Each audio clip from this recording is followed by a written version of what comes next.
Hey, little live icon.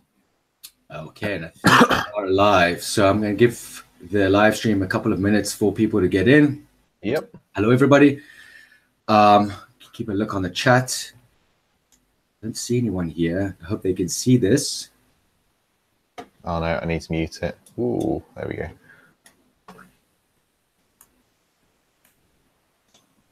I have so many windows open, it's unreal.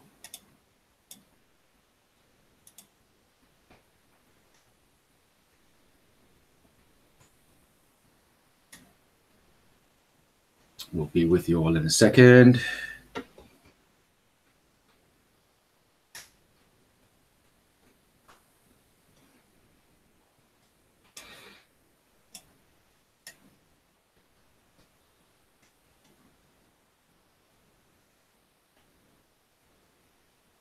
Making sure we can see it.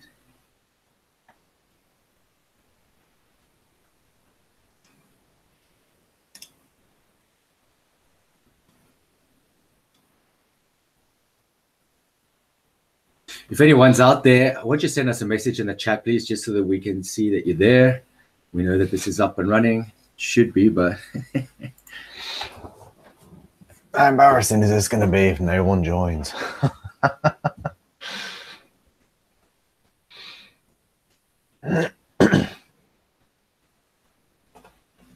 I'm hoping it's like they'd see it here in YouTube. So, okay, so I'm back onto the live chat, back onto the screen. Let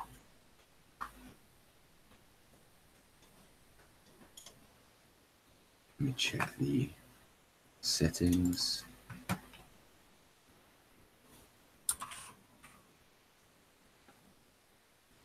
It is public, so. Good.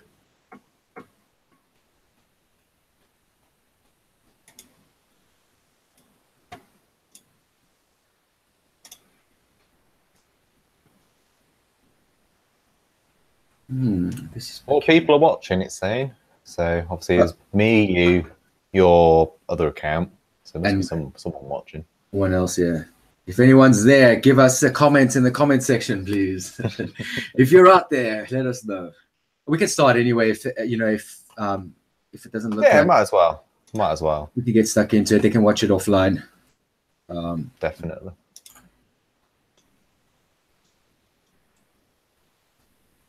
Yeah.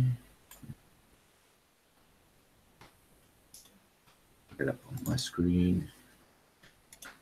Okay, so welcome everybody to the live stream. Oh, you see something happening? Oh, there we go. Hello. Yeah, one comment. Yay. There we go. Efficacy. Hi, hey mates. Thank you for the comments. And now we know that we're live and that you guys are watching. So I want to welcome everyone to our second live stream. Today I've got a special guest here, Oliver Wilson Hall. The reason I decided to feature him is because, as many of you may have already seen or noticed, he features a lot in my comment section. He's really helpful, and he has a lot of valuable knowledge and helps out the community quite a bit. So I thought it would be nice to get him on the channel and have a chat and just talk about his story and his experience and how things have gone. So basically, Paolo's just trying to dress up long-term stalker. Yeah, he bails me out. He gets to the comments before I do, so I appreciate that. Yeah, it is embarrassing. No, it's not. It's helpful. So, but I think another reason why I wanted to feature Oliver is because you'll notice on a lot of these testosterone replacement therapy streams, they always get these sort of doctors and these guys that are focusing on this crazy testosterone optimization where it gets so complex and involved. And what I like to do on my channel is just feature more everyday people, regular Joes like you, me, and everyone else out there that's new to TRT or that's been on TRT, but we just work with the basics. We just have a basic protocol and we have everyday problems like everyone else, and we can have a chat about them and hopefully help each other out and see if we can sort of make some improvements to everyone's life. So Oliver, I'll hand the floor over to you. Maybe you want to introduce yourself and let everyone know in your own words who you are and your story a little bit, and then maybe we can, after that, we'll go into your history. Well, you've made it sound like a job interview now. It's like that little question. Please tell me about yourself. It's that dangerous, dangerous question, isn't it? If you were an animal, what animal would you be? Right. Well, as you all know, my name's Oliver Wilson Hall. I'm a testosterone advocate at the Testosterone Deficiency Centre, or otherwise known as Androids. So I do a lot of moderator work there with a couple of other people. I don't own the website. It is owned by Nick O'Hara Smith. I'm in no way a doctor or a physician. That's probably something we should get out there now, especially if we are going to be chatting about TRT, hormones, all the rest of it.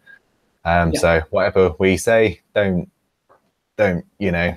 Yeah, do you mind if I interrupt quickly? But let me just stress to you guys, none of us are doctors, none of us are medical professionals. So please, we're just talking about, about general knowledge here. Don't take our chat and our advice as medical advice. Always talk to your doctor and your medical professional before taking any medical action yourselves. But for us, it's just our experiences and how things have gone for us. But anyway, continue.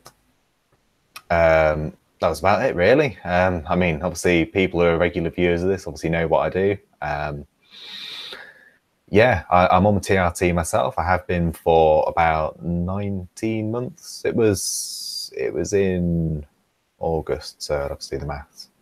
But anyway, I was probably classed as hypergonadal for about a year prior to that, and I had quite a hard time getting on TRT in the UK, especially with my age, because I'm only 23.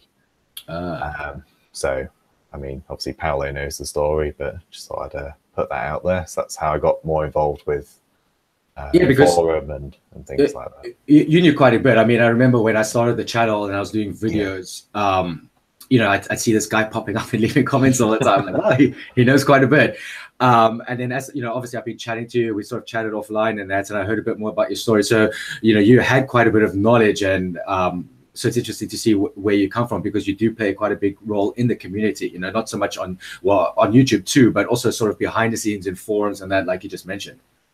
Yeah. I mean, well, that's basically the amount of times I've had like comments aimed at me, which has been a really weird feeling. And I think that's how everyone starts, isn't it? All the people we talk to on the channel are guys that have sort of symptoms of low testosterone. They Googling and searching, what the hell is wrong with me? And then they figure, they see these signs of anxiety and, low confidence and low self-esteem and low libido and all that kind of stuff. You stumble across these videos, and then you hear similar stories, and then this, you can kind of put two and two together. It's not always the case that you have that, but it's kind of a starting point, and then you can start asking questions and then take it from there. So how did you figure out that, what sort of led you to realize that you had low T? What was your sort of journey to discover that?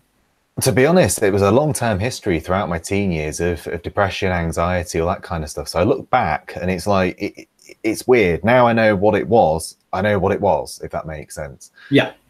I'm trying to think. It was probably when I was about 19, it started to become more and more obvious. So I guess as you come out of puberty, you've got less testosterone, and it just started to rear its head. When I was about 20, I must have just turned 20, I thought, right, I'm going to go to doctors, going to get everything tested. So, test your B12, test this, test that. And I said, and, you're there Googling everything, trying to work it all out. And I stumbled across something called adrenal fatigue. And I thought, oh, it must be that. It must be that. The symptoms match up because, my sex drive isn't too bad. It can't be low testosterone. It must be adrenal fatigue. I feel tired. I feel just, the whole brain fog thing, the anxiety, the depression, the persistent low mood. And I thought, right, it must be that. It must be that. So I went back to my GP with this idea, if you like. And I said, can you test my cortisol? Can you test my testosterone? He said, yeah, I'll test your cortisol, but I don't see why we need to test your testosterone. You're only 20. I went, just do it. Can you please humour me and just do it, right? Because I said, I bet you it'll be fine anyway. I said, then we don't need to worry, do we? I said, just do it. So it came back, and cortisol was sky high, not low, like I expected it to be. I thought, oh, that's weird. I was having this conversation over the phone. They said, oh, but they have flagged your testosterone as being low. It's 9. And I thought, it's low? All right, what's this about? I thought, what's this low? What does low testosterone mean? So with this news, you know, they're looking at all your options, and they said, oh, you know, we can arrange a call back with the doctor. So anyway, cutting a long story short, I at the time was, you know, quite depressed, quite anxious, all the rest of it. Most people, I'm trying to put it, high functioning depression. No one would know I was depressed. No one would know I was anxious, but I was suffering with it. Yeah. Right. So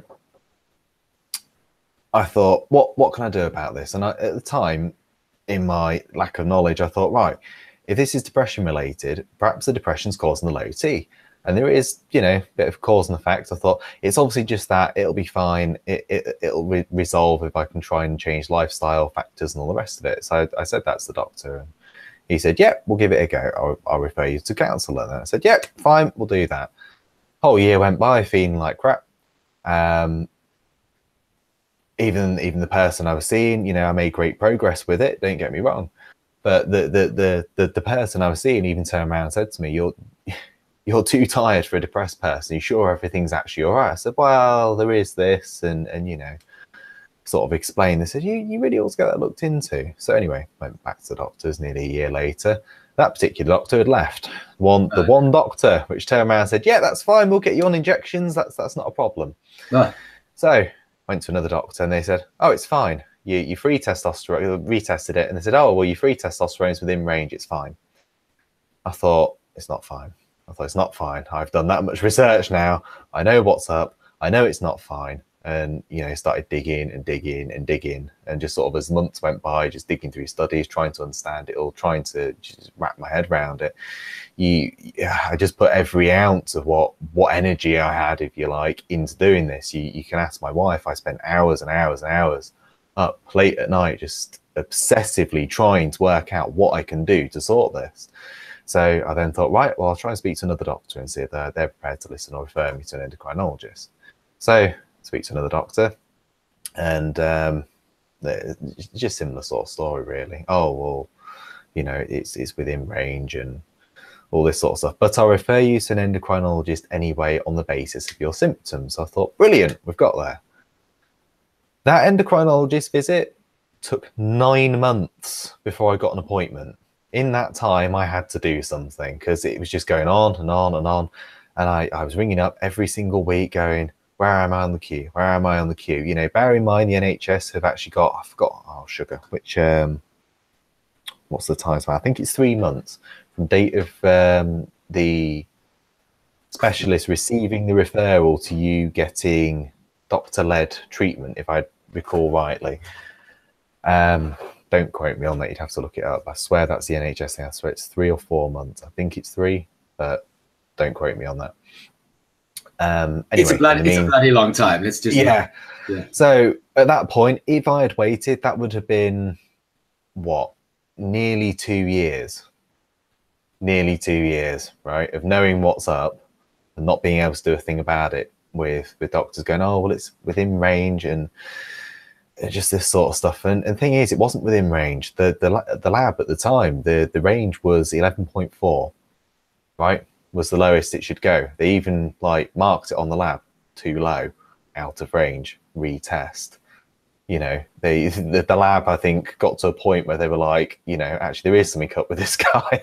Why do you keep sending more bloods? And did you eventually get treated with them, or did they just refuse and you had to move on? Well, it was a case of, well, you can wait until you see the endocrinologist. So it was a catch-22. I was left in limbo with all these symptoms, feeling bad, struggling with work, and then not being able to see the endo because it was that long of a wait. So in the meantime, that's when I thought, right, well, what can I do? That's when I got involved with the Androids forum. I went on there. It's like, anyone got any suggestions? And at this point, I had been considering going private.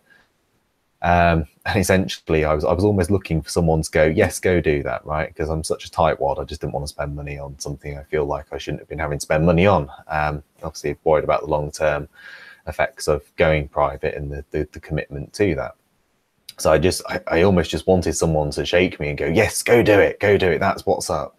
And that's essentially what happened. And then within 2 weeks of sort of posting on there, I rang Dr. Savage, the Ledger Clinic in Doncaster, and he just chuckled. He was like, really, that's awful. just couldn't. He said, sadly, it's not a uncommon story.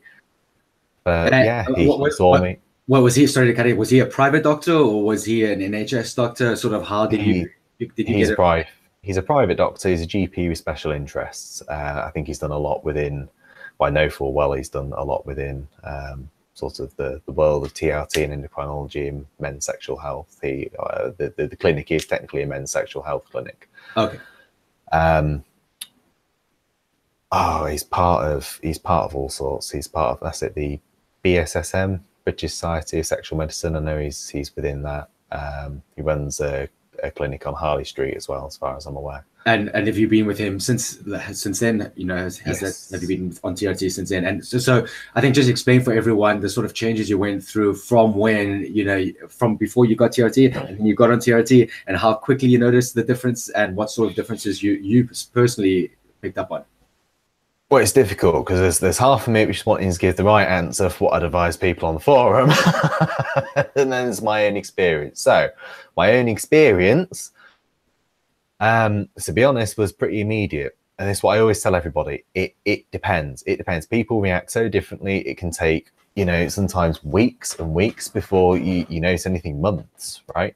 For me, it was actually on the train back. I bought a coffee, got on the train, had a really, really sore quad, right? Because I'd had my injection in office after seeing Dr. Savage, because, I think he just sort of took pity at this point. And it was on the train back. And I thought, God, this coffee's strong. I thought, I ain't the coffee. Well, I ain't the coffee. This feels weird. And it's an experience I'll never forget. I'll never forget how that felt. And it's strange because I tried sort of explaining this before by writing it, and you can't put it into words how that felt. It didn't last forever. Then there were a few other issues with the sort of start of therapy, but I thought that was a glimpse of what feeling well felt like, and just the sheer sharp shock of my body having testosterone. It was like putting water on a dry sponge. Does that make sense? Yeah. That's the only analogy I can give it. And it was just sort of the clarity of thought. It was like a feeling of extreme wakefulness. That was the only way I could describe it. Not energetic, not anything like that. Extreme wakefulness. Didn't feel as edgy. Didn't feel as tense. Didn't feel like my heart was in my throat as it always normally is. It was just subtle, and it was like the next day I had to go into work, and usually prior to going to work I'd feel very anxious and all that, and take a few deep breaths as I'm walking there and thinking, why? I got into work and I thought, I'm not feeling sweaty. I thought, this is weird, right? I'm not feeling as anxious. What's going on? Yeah, it's I think we were discussing this earlier. We also said, you almost don't realize the symptoms that you have disappeared. Like one day you just go, hey, I haven't experienced this in, as far back as I can remember. I haven't felt anxious as much lately. Yeah, I felt sort of moody or miserable, or I've got this confidence. What's going on? Yeah, it's weird. I sort of noticed things disappearing. Well, noticing they're not there more than disappearing, if that makes sense. So, yeah, it's a case of, like I sort of said earlier, I'd get back home from work or going somewhere or whatever. I'd get in and I'd think, I don't feel terrible, right? And it's like, that's weird. Okay, right, well, let's not read into it and ruin it. Or, oh, I've not been feeling as sort of, well, it left me for years with this sort of, not feeling suicidal, but where you've just got that on your mind, right in the background, exactly. Just somewhere, just there, right? Anyone who's suffered from depression will know that. And I sort of realised 2 months later and thought, that's gone. When did that go? Not much I'm complaining, but it's gone. Yeah. So yeah. And have you found it's been pretty consistent since you've been on treatment? So, you found that you generally feel good, your sense of well-being's good most of the time and all that. Because obviously, we see guys on the channel in the comments and that where some of them start TRT and they don't see any results either. And sometimes the problem is not just low T, but maybe there's something else going on that they've got to dig into. But I think for people who the problem is mainly low testosterone, it's something that you pick up on, I wouldn't say immediately. I mean, you were, one of those exceptional cases, but it gradually you just notice these symptoms sort of getting less and less noticeable, and you should see some sort of difference. And if you aren't, then maybe there's something else going on. I mean, the first month was rough, right? I had that full ampule of Sustanon, and that lasted 10 days, right? And to start with, it was going to be a case of taking half every week or taking the whole ampule every 2 weeks. After the first month, I had a blood test, and that blood test came back with a trough of 8. Yeah. And what I'd noticed in that first month was I would go from feeling absolutely fine, and then it would sort of get gradually worse, and I'd feel heavily anxious. I'd still be getting some of the benefits, but then it would swing back to the other way. And I can just remember that there was this one pivotal moment where I thought, this isn't quite right. Something's still not quite right, when the anxiety had returned, and I was stood at my front door. It was on a Sunday, and I used to go shopping. My other half said, "Oh, you coming? Give me a hand." Yeah, sure. Got myself sorted. Stood at the door. I went, "I can't go out of the house." She said, "What do you mean you can't go out of the house?" I said, "I can't go out of the house." And she just sort of looked at me and went, "Are you feeling that anxious?" I said, "Yeah." I said, "If I go out, I'm going to freak." I said, "I can't do it." So after 25 minutes of pontificating about going out of the fucking house, finally went out, and it was horrible. I felt like everyone was looking at me. I felt self-conscious. I thought, oh, my t-shirt doesn't look right. This doesn't look right. That's wrong. This is wrong. And it was then on that Monday, I rang up Dr. Savage and I went, "Look," I said, "I think I know what's going on." I said, "I've just had my blood work back. It's coming back at 8. I said, would it be worth me moving to a full dose every 10 days? So he agreed to that. And then that sort of then gradually transitioned into half every 5 days, because I knew from that first jab, 10 days was fine. Obviously, don't get me wrong, the steady state of the dose hadn't built up and all the rest of it. So for me, it became half every 5 days, and that's how it's been ever since, and it's fine. Don't get me wrong, I'm a minority, as we all know. More is not more, less is more with TRT. And most people do just fine on, half every 7 days with Sustanon. But yeah, or even further, some people, again, that's more of a normal dose. But whenever I've had, blood work done, it's not high at all, as we were discussing before. It varies so much from person to person. Luckily for me, I was able to pick up pretty quickly that wasn't working, right? So if I was forced to do the whole ampule every 2 weeks, it would go back to square one. I bet my trough would come back at about, 10, 11. I bet you any money it would. And it's funny how you pick that up quite, immediately. Yeah. I know I get those. Luckily, I've done my homework, but yeah, it's like, oh God, I got to go out down to the shops again, and you think to yourself, hey, why am I feeling like a little girl? And you're like, that kind of stuff. Having a trough or something. So it is better to have a more consistent. I've noticed since I've split my shots to half an ampule every 5 to 7 days, that it's a lot more consistent. I get less of those sort of feelings and thoughts going through my mind and stuff like that. So it definitely makes a difference. And just a side note, I've mentioned this in the last live stream as well, but I've noticed that like my testosterone seems to be peaking a hell of a lot more since I've cut down booze, and I cut out alcohol a lot. I've tried to quit now, then I'll have a relapse. But most of the time, I'm sort of totally sober now. And that's to do with dopamine or some things. Obviously, if you're drinking regularly, and it's just bringing that down a little bit, as we all know, testosterone increases dopamine. That was something I quickly found. I mean, the whole training experience, I'm pretty sure was a small. Well, the way I know it's affecting the way I think it's affecting the libido too is because I'm waking up in the middle of the night with my dick in my hand twice a night, and so like, okay, so I've actually increased the frequency of my shots, not the frequency, the duration of my shots, to have the shot a little bit later now. Instead of doing once every 5 days, do once every 7 days or 6 days, because I've noticed that cutting out the booze and being a lot more healthy and things like that, I'm just like rah rah, and I feel like an animal. I'm like, okay, and I know the image I've got right now. Yeah, and my last test results did come back slightly high, so there's no sort of there's no reason. We chatted about that before. It might lower your estradiol as well. So exactly. And again, you just there's no reason to sort of stick with something. I mean, obviously you've got a prescription. That's why it's important to getting blood work. Yeah, that's why it's important. That's why it matters, because it's like, again, on the forum, you'll get some people and they've had absolutely nothing done for years, and it's like, well, why, right? And then they're going, oh, well, this is wrong, that's wrong. Well, you need to keep on top of that. But the thing is, again, it's a lack of knowledge on the endocrinologist's part. And don't get me wrong, this isn't going to be an NHS bash, and you know, I'm not gonna sit here and complain about what we have, but there is this lack of understanding of how it works. It's like most endocrinologists won't test estrogen, and it's like, why? That's the biggest cause for issues. But if you're on TRT, it's going to be the estrogen, and it's the other things. Obviously, keep an eye on your red blood count. You know, they're the two main things you want to be watching, and half of them won't do it. Well, they'll keep a paranoid eye on red blood count and then ignore the estrogen. The fact someone's walking in going, oh well, you know, I'm starting to get gyno. What we're going to do? Oh, we don't prescribe an AI on the NHS, and it's like, well, you do, but and I think that's why in my case I was also noticing that I was a lot more sort of puffier and bloated. I mean, we all know alcohol does that, but it, you know, the alcohol plus the higher T might have been hitting that estrogen. I mean, it was quite high as you saw in the results, so that was probably pushing it towards a higher end of the spectrum. I'd have to look into it, but I wonder whether or not alcohol increases aromatase. I think it does, if I remember rightly. I can't. Yeah, so if it's increasing the aromatase, then think about it. Your T to E ratio is going to be down doing this. Now you've got the alcohol, so exactly. Before it's going to be a bit more swung this way.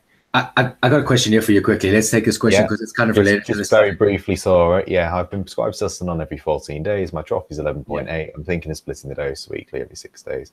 I'm giving 16 amps. I mean, I'd say to that is, what's your doctor like? Are they going to be on board with you doing that? Because the trouble is, your trough's going to be very different if you do that. I mean, every 14 days is fine for some people. There are people on the forum who are absolutely fine on every 14 days. Like when I spoke to Dr. Savage, he even said this, every 14 days can be absolutely fine for some people. If you're finding your trough's low, which it is, then yeah, probably splitting it to weekly would be, you know, a wise move. But it's getting your doctor on board, because if your trough suddenly increases and your doctor's none of the wiser of what you're doing, then I just sometimes think having a good, clear communication with them is helpful. Just so they know where you're at with it. It's like with my doctor. So if you know, anything changes, which it hasn't, I would be going straight to him first. I wouldn't just go and do it and then tell him what I'm doing, because that's not how it works. I'd be going to him going, hey, this is an idea. What do you think? Right? And getting them on board with it. But I mean, by the looks of this person, they've obviously been given, what, 16 ampules, I'm guessing private, because I doubt you'd get a monthly prescription for 16 ampules. And if you are private, then I would chat to your doctor about that. But yeah, splitting it's always a good idea, in my opinion. I mean, again, from an estrogen point of view, the less testosterone you're putting in your body in one go, the less you're going to aromatize. It's just going to be a smoother ride. You're going to get hopefully a better trough. It's definitely NHS. Have you got 16 ampules? Have you got 16 ampules on prescription? Okay. I mean, he says no. It's difficult to say. It's difficult to say. I mean, it depends what the relationship with your doctor's like. If they're on board with it and you get them on board with it, then great. If they've just kind of left you to it totally, and they're allowing you to self-inject, and they're allowing you to just kind of, you know, do your thing with it, then I don't know. I can see the temptation for just splitting it. You're still taking the same dose. You're just changing the frequency, which isn't doing anything unethical. I've got a question for you, Oliver. So you on the NHS as well. Do they provide the needles and the syringes and all that for your shots? Because if they do, you know, good question. Again, came up on the forum. There seems to be 3 camps with this, right? I fall into the NAF one, just to point that out. I know some people have been given truckloads of needles, right? And they're just like, here, have needles, have syringes, it's fine. Then you've got the other camp, which is, no, we're not going to give you any, but they live near an exchange clinic, like, you know, for people who use drugs and all the rest of it. And they go there and they'll get given their ancillaries that way. So that's brilliant for them. They're still not having to pay anything. They can get the needles, syringes, all the rest of it. As some of them have sort of said, it's a bit like pick and mix for needles. It's great. Then you get people like me who don't live near an exchange clinic, and the doctors turn around and say, yeah, we'll give you needles, but you can buy them through us. So at this point, it's like, well, no, I'd rather just go online and find what's best for me. If you just going to do that. So Exactly. that's kind of what I've done. But I asked a couple of times. They said, "Oh, but you know, you can't do that because what was it I used as an excuse?" I said, "Well, what about somebody who's diabetic? Obviously, you would give them insulin needles." "Oh yeah, but testosterone is different." And I'm thinking, if I told you I was able to get testosterone through an insulin syringe, you would scream, right?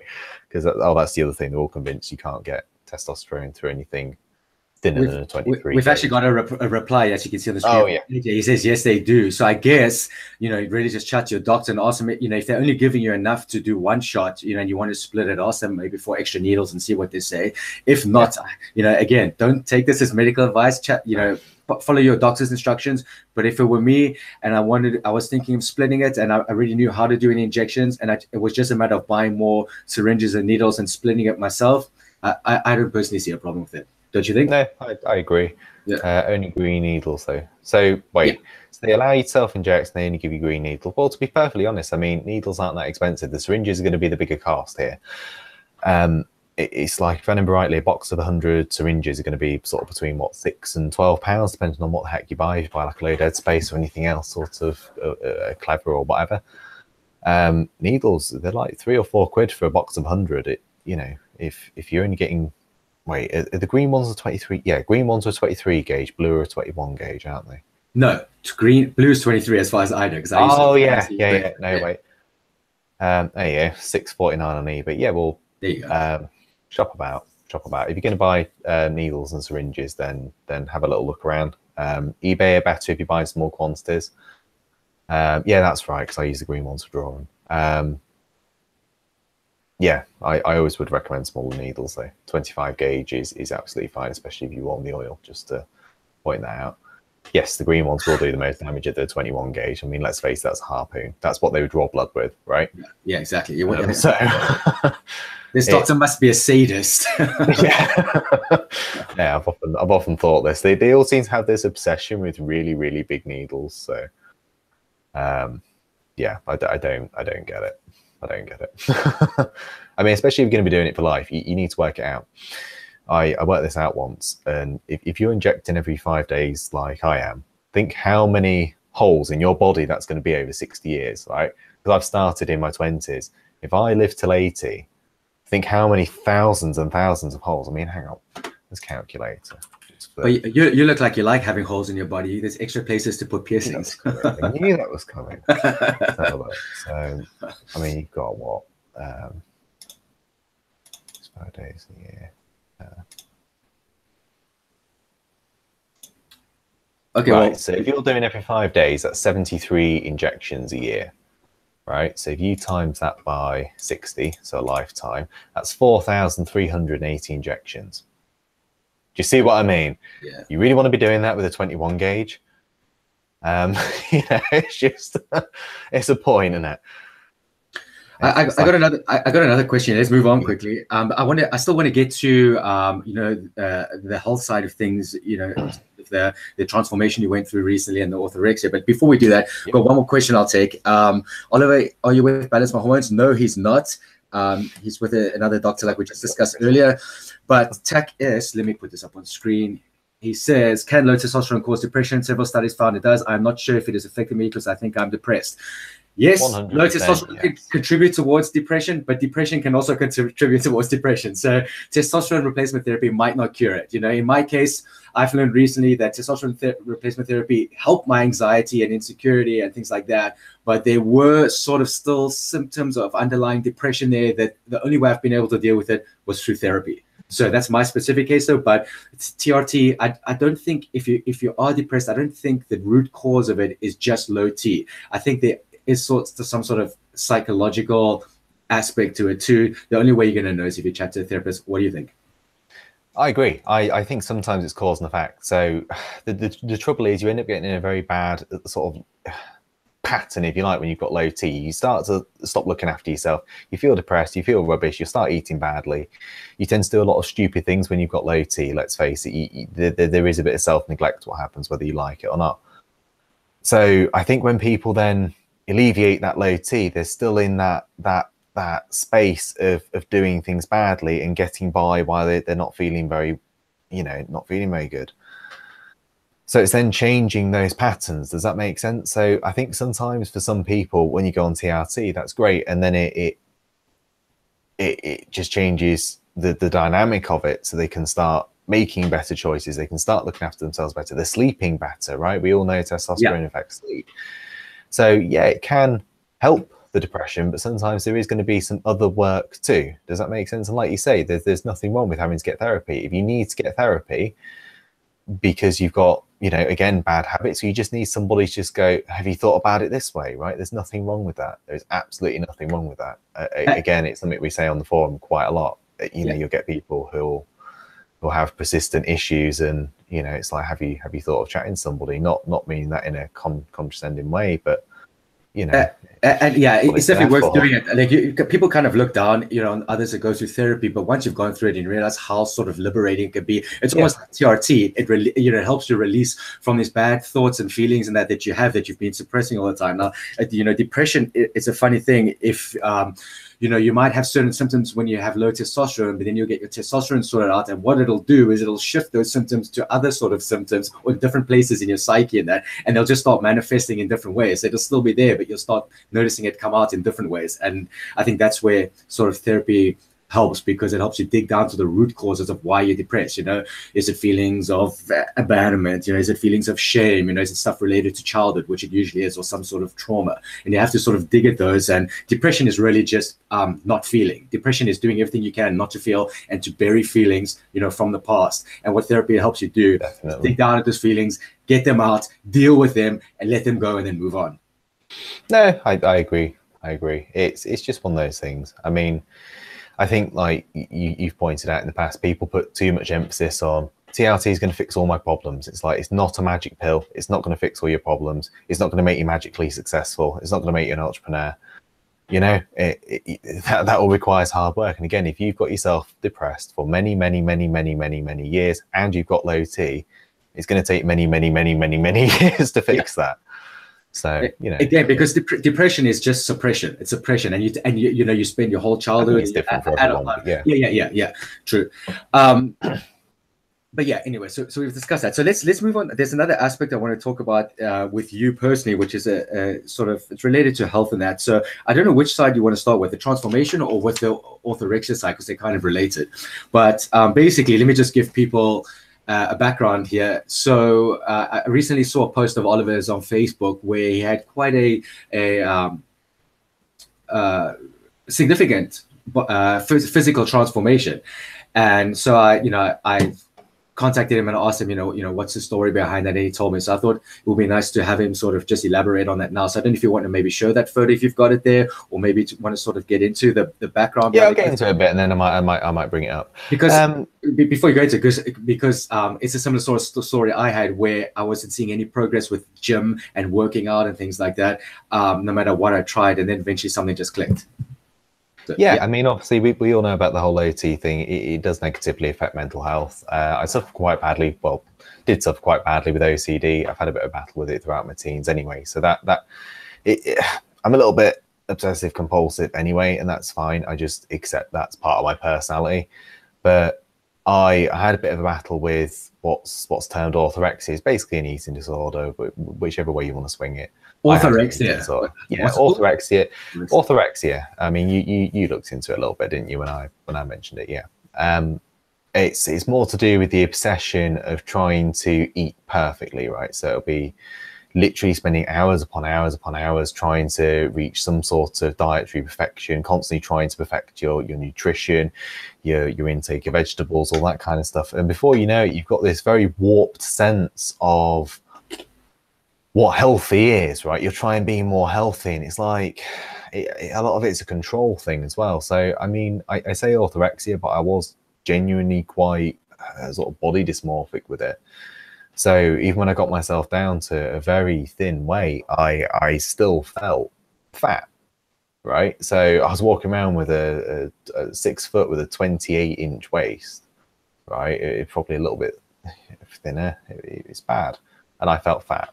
Right, I should have been a bit of an alarm bell then, but there's an element of denial as well. I mean, especially being a bloke, it's less talked about. So I think it was just like, no, I'm just being healthy. I'm just focusing on my diet. I'm just focusing on my nutrition.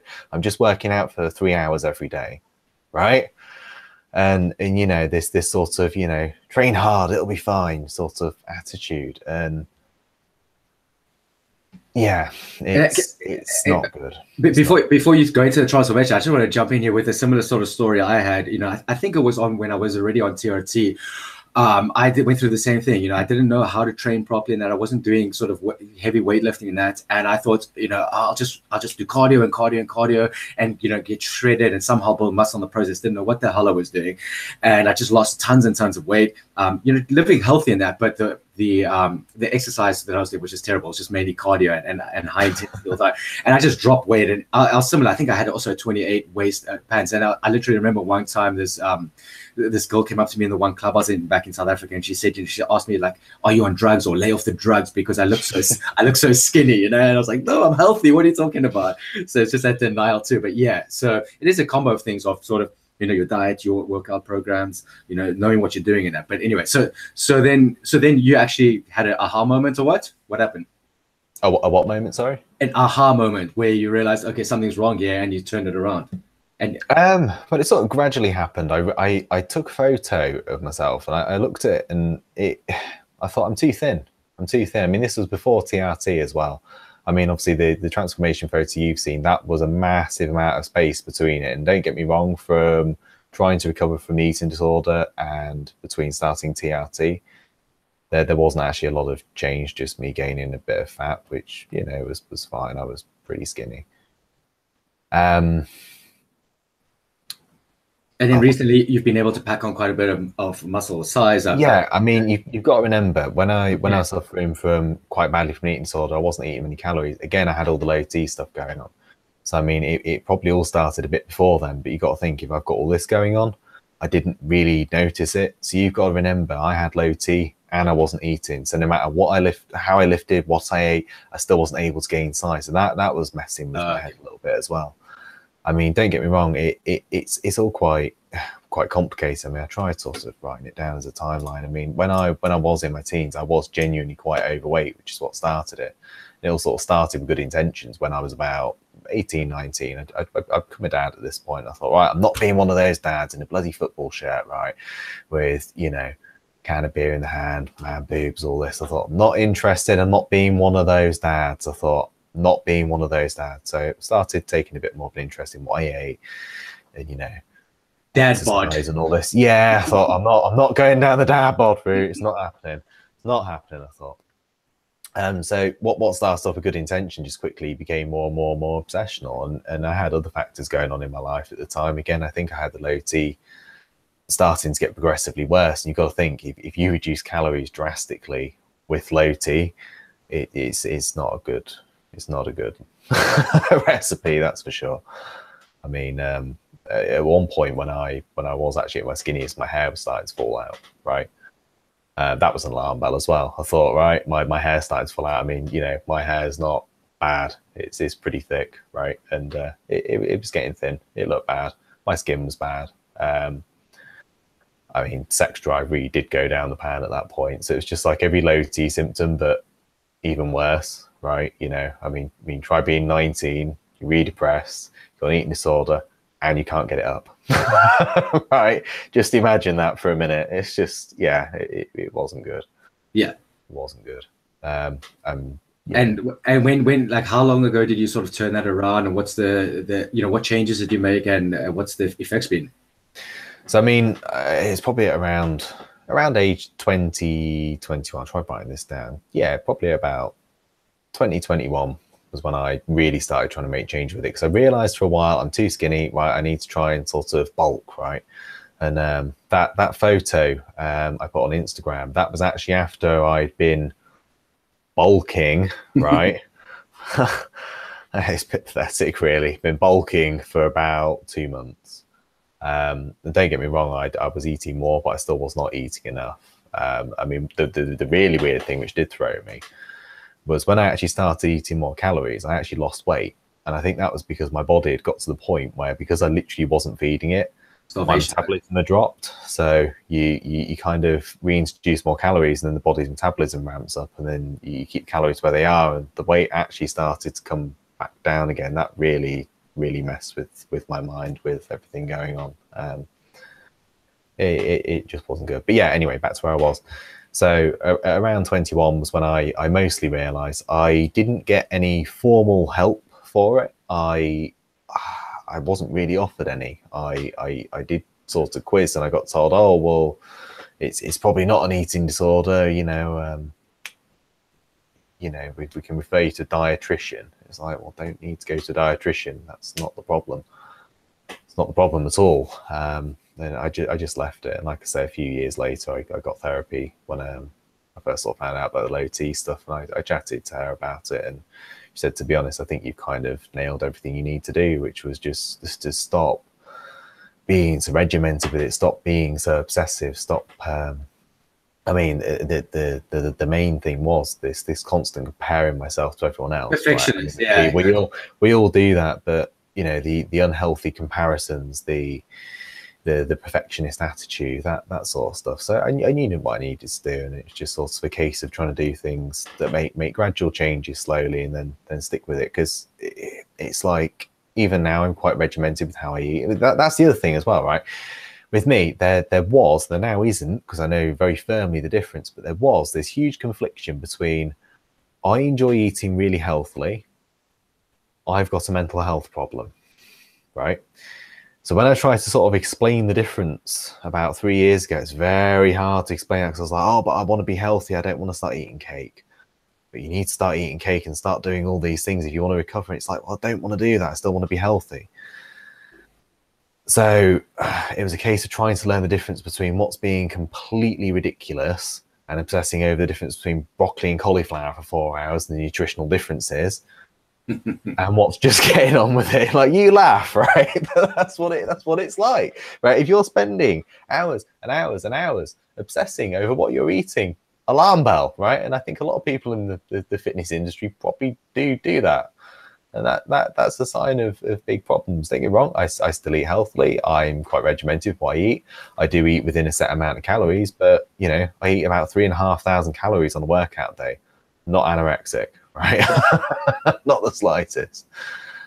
But yeah, that process took a couple of years to just gradually feel more and more comfortable. I mean, it was things like going out for a meal. I hadn't gone out for a meal for like a year and a half, 2 years, because at the time I was like, oh no, if I've not made it myself, it's going to have this in it, and it's going to have, what was it? It might have vegetable oil in it, right? Can't have a vegetable oil, it must be coconut oil, or it must be olive oil, you know, rapeseed oil, that's polyunsaturated fats, not monounsaturated fats. And oh god, it'd be like obsessing over something like that. So then I wouldn't go out, because I'd talk myself out of it. Oh well, obviously everybody who goes out's just doing it wrong. It's just stupid stuff like that. And it was a case of just gradually reintroducing more normal things, and just sort of proving to myself, well, I've not blown up like a balloon, I've not died, nothing bad's happened, I've not lost my abs, I've not, you know, because I was overweight in my teens. It was this fear I'm going to go back to how I was. And I think, you know, it's just one of those things. So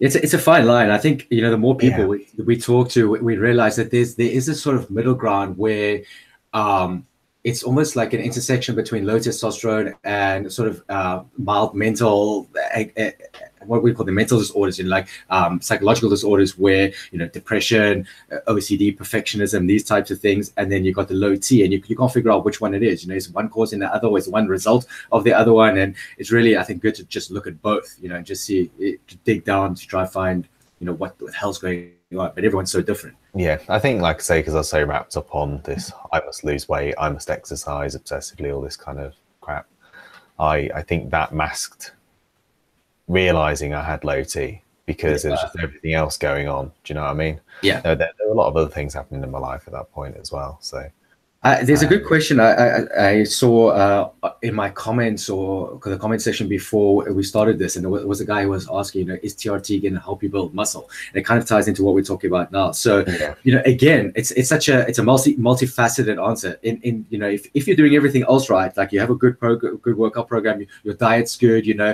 then you can pack out probably more muscle than you would if you had low T, just like you would pack on even more muscle if you had even more levels of testosterone.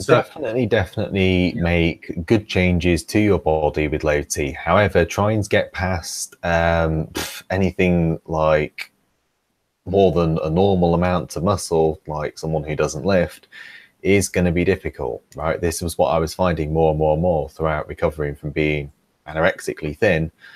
I gained a good, 20, 30 pounds before low T.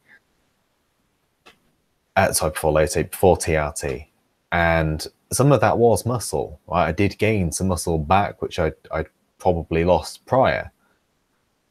But it wasn't right. I still wasn't able to build much more on that. It stagnated. Then I started changing the way I was working out, my diet, playing with all that, not obsessively, in quite a healthy way. Realized I probably still was working out a bit too much, and that helps a tiny bit, but something just wasn't right. Does that make sense? And again, you'll find that over and over and over with people with low T. They can't build muscle at a normal rate. And I must emphasize normal rate, because people seem to think TRT, I'm going to get steroid-like gains. It's like, no, you'll probably get, like you hear people get the newbie gains, right? Yeah. When they first hit the gym. It's like that, basically. That's all you're going to get. And that's fine. And then you go back to being like a normal person who's getting normal gains with normal hormone levels, because that's what TRT is, normal, not steroid. I think that could be a topic for a whole nother, another thing, on what sort of gym program to do and diet and that type of stuff. But I mean, everyone compares, even when you're at the bottom and you look at normal people and say, oh, I want a natural physique. Then you get to natural and and you see all those other nice physiques, all the guys are all geared up and you're like, oh, I'd love to look like that. And you have to just understand what you're working with in your natural limits and accept that.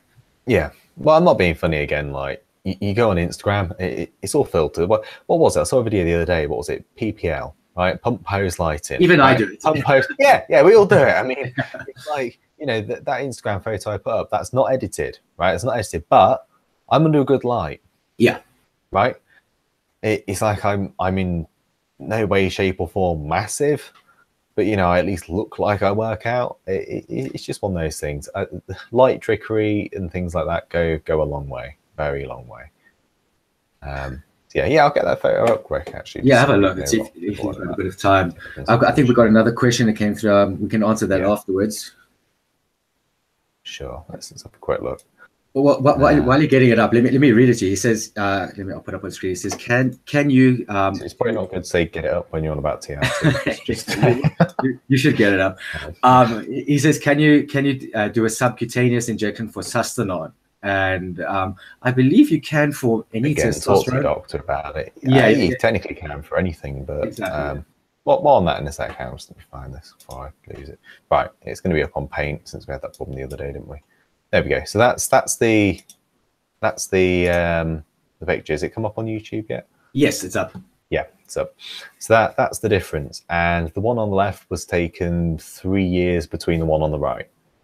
Okay. So you've got to remember that's actually, it might even be a little bit more, about three and a half years difference between that. So it's not overnight to achieve that. And I'm not being funny. That is more than achievable by somebody who's got normal hormone levels. The difference I made between starting TRT and the one on the right is also quite big. But again, that took 18 months to actually build what I've gained. You can see the definition of chest. Yeah, I want to say I've gained about 20, 25 pounds since I've been on TRT. But again, you've got to think that's putting in 8 hours a week and consuming about 3,500 calories a day. That's not just something you magically wake up with. It's what you get from training right. I mustn't say training hard, because that's what leads to the whole issue I had. You know, obviously if I go at it more and more working out, I'm going to get more results, and that's not the case. And you do strength training now, don't you? I think you told me you do deadlifts. I'm Yeah. not sure about any like squats and that too. Yeah, I do an upper lower split Monday, Tuesday, Thursday, Friday. So that's what I do. On average, about 20 to 30 sets. So still high volume, quite high volume to be honest. But you know, I deload every 8 weeks as well. Whereas prior, with that photo on the left, I was lifting upper lower still every day, 3 hours, and then doing about 45 minutes to an hour of high intensity interval training. That was in the first one, the first picture, right? While consuming, what was it, about 1,500 calories. Yeah, right? that's your result of doing that amount of work on that little calories. So when you get people who are like, oh yeah, you know, the more work you put in, it's like a friend of mine sort of said, oh yeah, but I bet all these guys who are absolutely massive work out every day. I said, bloody not. I bet they don't work out every day. I said, I bet you they'll either do a bro split, so 5 days a week, or they'll probably do an upper lower 4-day split, or even a 3-day split. They might do push pull legs, right? You don't know. And I'm not being funny, but more volume doesn't equal more gains. It just doesn't. It just doesn't. It's like a U curve, right? I mean, you know, you can look on YouTube and answer the question yourself, but you know, it's finding that right amount, optimal amount of volume and weight for you, right? And that is going to vary. Some people respond better with high volume, some low volume, and you know, it's a very individual thing, isn't it? Muscles need fuel, mates. Yeah. You're working in, you've got to recharge them. They need the protein, they need the calories. So. Definitely. And again, that goes back to deloads as well. You know, it's also important. I got a question here. Give me a second. Put up on the screen. It says, peak efficacy. Do you know anyone who managed to get HCG from Balance My Hormones? I'm only 24 and I asked for a test, HCG AI, but the doc didn't prescribe. 2.5 weeks and feel good on injection days, but noticing suppression. Well, I can answer that briefly. I know Balance My Hormones does do HCG. Obviously, you'd have to discuss it with them and they would, you know, prescribe it based on your blood work. I know, is it Pregnel, however you say it, which was the HCG Balance My Hormones were using. Yes. Do you know anything about this? Yeah, I think there it has been taken off the market or something. Yeah. Someone told me. I've confirmed from somebody else, which it definitely has come off the market. It's because it wasn't making any money basically, so they withdrew it from the UK market because it wasn't profitable for them. But I think the best thing to do is just chat to Mike from Balance My Hormones, and you see what they can do for you. He'll advise you what to do. You know, there are other brands of HCG out there, so I don't imagine it's a problem. Yeah. Cool. I hope that helps. Well, we're coming on an hour, and I think we've hit most of the questions. So luckily, it wasn't too busy tonight, so we seem to have gone. Really, that's an hour. Yeah, it goes quickly. Is there anything else you want to add, Oliver, before we go? I'm sure we'll do this again sometime. But it was a nice first one. Just to start off with. To be honest, is there any way that you want to get in touch with you other than on YouTube? Is there any way that, you know, any details you want to give out if they want to get hold of you, or is YouTube the best place? Well, there's obviously the Androids forum. I can post a link in the chat quickly. Or if you want to put it in the description, it's up to you. Okay, I'll add it to the description. Yeah, we'll put it in the description. Put it on the description. I mean, just say it if you don't mind saying it for people what it is. The Testosterone Deficiency Centre, which is a non-for-profit group, which I'm part of. I advise on the forum there. None of us are doctors. None of us are medical professionals, but we all know a lot about TRT. With most of us, if not all of us, are on it. What's your web address? Do you want it? Just say it. Just say it. I'll put it in the description afterwards. I think it's androids.com. Hang on. Okay. For those of you who are wondering, I'll put the verified link in the description. I mean, to be honest, yeah, I'd be more at the minute. We're redoing the website, so the actual website is very, very, very old. It's not great, but the actual forum is. I'll pop it in the chat quick if anyone watching is interested. So that's the link to the forum. I don't know if you can post links. It didn't come through. There we go. Yeah. Moderator. Yeah. So again, if anybody needs sort of support advice, then yeah, check that out. There you go, guys. Again, but we're not judgmental. We don't bite. So And yeah, and we got thanks for that. And again, I'll put it one up. quick question. Yeah, One I quick see. question. You want to take it? It is he makes a good point. I'll let you read it. I'll let you read it. Okay, well, TAC S says, I just want to throw in that I found a study where guys with low testosterone were 4 times as likely to get clinical depression than guys with normal depression. Major improvements after 6 months. I can perfectly understand that and believe that. Yeah. It just makes sense. Yeah, it is. It is. We're not denying it causes depression. It definitely does, but Yeah. you need to also realise that there could be other factors to it. Don't get me wrong. It might not be. Someone might get on TRT and go cured, fine, Exactly. and Exactly. that does happen. But 9 times out of 10, you've still got all those bad habits. It's like when someone quits smoking, right? They've still got all those weird little bad habits, and they go back to smoking again, right? So same thing with being depressed. You tend to do all these stupid, sort of self-neglecting, self-destructive habits, and then you remove the thing what's making you depressed, but you continue doing the bad things. Then, funnily enough, you're going to feel pretty depressed. I've done it. Yeah, I've done it. You know, we all do. So. I found for me the TRT cured cured like a lot of the anxiety and gave me a better sense of well-being in general with life, but the sort of underlying depressive feelings that were still there, and they just came out in different forms afterwards. Definitely. What someone else, but especially if you're dealing with the NHS, what, feeling depressed? Yeah, probably. The NHS will make you depressed. Yeah, definitely. Okay, well then. Yeah. Thanks everyone. No, I think that's it, really. I'll see you around. I'll see you and everyone else around on YouTube, and we'll chat, privately, and we'll do this again sometime. Definitely. Right. Thank you, everyone. Okay. More videos coming soon. See ya. Oh, hang on. One sec. One more. 404 error file not found on Android's link NHS. We'll put the correct. Yeah. We'll put the correct link in the description, and go through it that way. Yeah, definitely. Right. But yeah, again, we're there if anyone needs it. So yeah. Have a good weekend, everyone. See you later. Bye now.